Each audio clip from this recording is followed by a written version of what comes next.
it's not like the title isn't anything you already know. It's the Black Eric Foreman, back in the building with a review of Lil Pump's Lil Pump mixtape. Lil Pump is a 17-year-old artist straight out of Miami, Florida, who received extreme online popularity due to the help of people like Smokepurpp, who got him started on the platform we all know and love as SoundCloud. And it seems like it was just a straightforward come up from there. Dude went from having some of his music videos and some of his music on SoundCloud to go from some of the tens of the thousands to immediately shoot up to the million. Extremely popular songs like Elementary, D-Rose, some of those hit songs that actually show up on this project.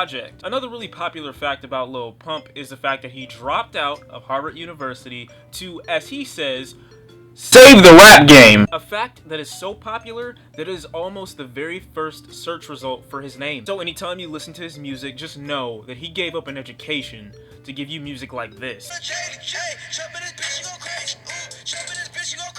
So how did I feel when I listened to this mixtape?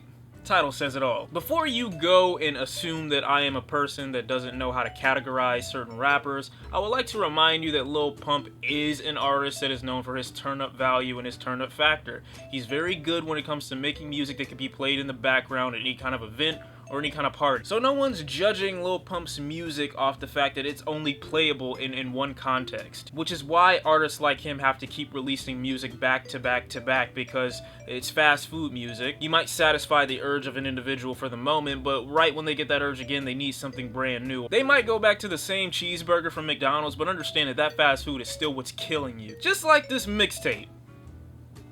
I died. Surprisingly enough, he's managed to get some people like 2 Chainz and Rick Ross and even Gucci Mane to appear on this project. I mean, don't take that as a shock. Gucci also is recording a song with Jake Paul, so it's not surprising that he'd be on a track with Lil Pump. My main man Ronny J, Bighead, and 217 are also on production for this project, which is why you can probably explain some of the extremely heavy bass that appears on some of these songs that, you know, that bass is like pouring in my ears. But even the bass isn't heavy enough to drown out the sound of Lil Pump constantly reiterating the exact same lyric over and over and over again. I get that this is appropriate for a party setting, and it would only make sense if you're turning up, but I really can't defend Lil Pump because I don't think he has any longevity in any context that he actually makes sense. The context that he makes sense for is turn-up value, but I can't see him lasting when there are already artists like Lil Uzi, Smokepurpp, the other millions of SoundCloud rappers we've already become accustomed to, hell, even Future. It's a fun, catchy, vibey mixtape for the moment,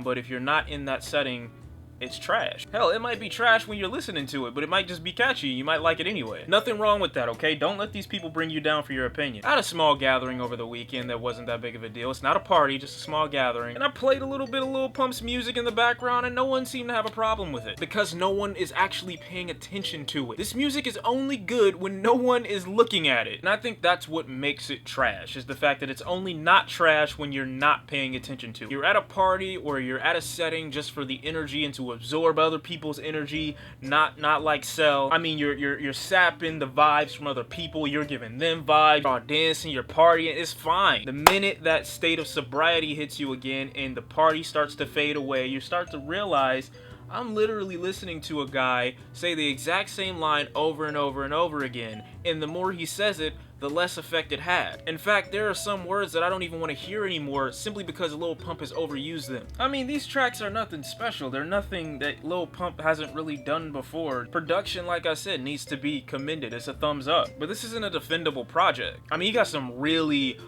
hard songs on here like Smoke My Dope. A song that has this immediate sense of danger as if there's an alarm that just went off because you just stole something from a jewelry store. That are immediately paired with lyrics that don't match the same feeling that the instrumental gives you. I mean, I picture myself on a heist listening to this instrumental, but then they come in talking about getting their dick sucked and selling crack. Not to mention a good portion of these songs just sound like they're straight out of Gucci Mane's 07 to 2010 vault. Little piece of advice, Gucci Mane's version of this sound is a lot more impactful, hard-hitting, and respectable. One of the things I found extremely funny about Lil Pump and his fan base is the fact that half of them literally mess with him to meme him. It's like they support him halfway as a joke instead of, you know, just because they really enjoy his music. Like, a good portion of his fan base actually knows he's garbage. So I don't get how people can be upset with Daniel Bergoli for coming into the industry and capitalizing off of her publicity by making music that's comparable to someone like Lil Pump. I mean, I halfway expected her to be a feature on this project. I wouldn't have mind either, because